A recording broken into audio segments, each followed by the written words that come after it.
Uh, I'm standing in Gajipur City Corporation Kodda area. This is called Turak River, and it's really nice place. And I have come this evening, and I'm enjoying.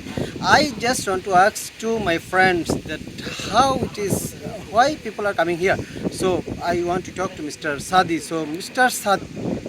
আমি যে জায়গাটিতে দাঁড়িয়ে রয়েছে এটি কড্ডা এলাকা এবং এখানে প্রতিনিয়ত মানুষজনের একটি ভিড় জমে এবং বিশেষ করে প্রতি শুক্রবারে বিকাল দিকে কিন্তু আসলে মানুষজন জুম্মার নামাজ পড়ার পর থেকে কিন্তু তারা এখানে ভিড় করে। আমি একটু দেখানোর চেষ্টা করবো যে মানুষজন কিন্তু জুম্মার নামাজ পড়ে এসেছেন এবং তারা জুম্মার নামাজের পরে কিন্তু এই নদী দেখতে এসেছেন, কেউ বা ছবি তুলছেন। এবং এখানে ঐতিহ্যবাহী যে বাজারটি এটি কিন্তু শতবর্ষ পুরনো এবং এই বাজারে মানুষজন কিন্তু প্রতিনিয়ত ভিড় করে, বিশেষ করে শুক্রবার সময় যেহেতু সাপ্তাহিক ছুটি। এখানকার যে গাজীপুর শিল্পাঞ্চল এলাকা হওয়াতে এখানে মানুষজন কিন্তু আসলে পোশাক কারখানায় অনেকেই কর্মরত রয়েছেন এবং যার ফলে কিন্তু মানুষজন প্রতি শুক্রবারে কিন্তু ছুটি পায় এবং ছুটি পাওয়ার পরেই কিন্তু এখানে এসে ভিড় করে। Okay, one question, Mr. Sadi. One question for you: that why government is not taking care of this place? Because you are telling this is the very fantastic place, and a lot of people coming here to visit. But I think there is no development work here for the tourist. And can you tell me then why government not taking care of this place?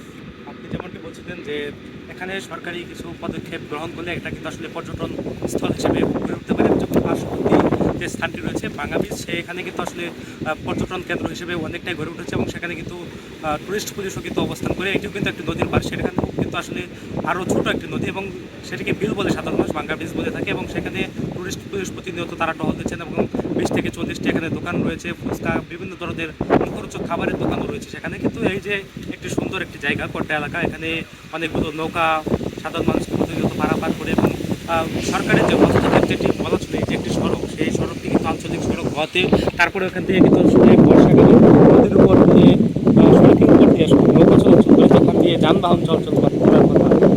দেখছেন আপনারা যে বৃষ্টি রয়েছে, সেই বৃষ্টি আসলে পানি থেকে কিছুটা উপরে রয়েছে এবং সড়কটি কিন্তু ডুবে গিয়েছে। সড়কের উপর দিয়ে কিন্তু আসলে প্রতিনিয়ত যানবাহন চলাচল করে। আমি একটু আবার মঞ্জুরুল ভাইয়ের কাছে ফিরতে চাইব। Thank you very much. I'm Mr. Sadi. Appreciate for you, and I just want to talk to Mehdi Hassan Bhai, who is here, and I know he is from this area, and I just want to talk to him. Mehdi Bhai, can you explain me about this place? Why people are coming here?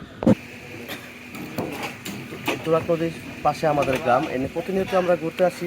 বাইরে থেকে অনেক সাধারণ মানুষ আসে দেখতে, কারণ এই এলাকাটা আসলে নদী প্রবণ একটা এলাকা। পাশাপাশি আমাদের যে কড্ডা বাজার, ঐতিহ্যবাহী বাজার, এখানে অনেক পুরাতন বাজার। এখানে ওই আপনার কাপাসিয়া, শ্রীপুর, গাজীপুর, দেখা যায় জয়দেবপুর ওদিক থেকে কালিয়াকোট থেকে অনেক মানুষ আগে আসতো এখানে বাজার করতে। কিন্তু এখন সময়ের পরিক্রমায় মানুষের মানে এই বাজার বিলীন হয়ে যাওয়ার কারণে এখন আর মানুষ এমনভাবে আর আসতে চায় না, বা বাজারের পরিবেশ আর আগের মতো নেই।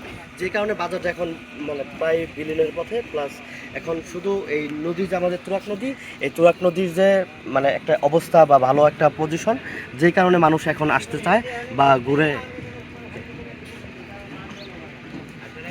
Thanks a lot, my friends, and I may be here another 1 and 2 hours. So I'm enjoying. I want to enjoy whole evening. So I'll talk to my friends and everybody come to Gajipur City Corporation area, Kodda area. This is called Turak River in Kodda. So it's nice place. Thanks again, my friends.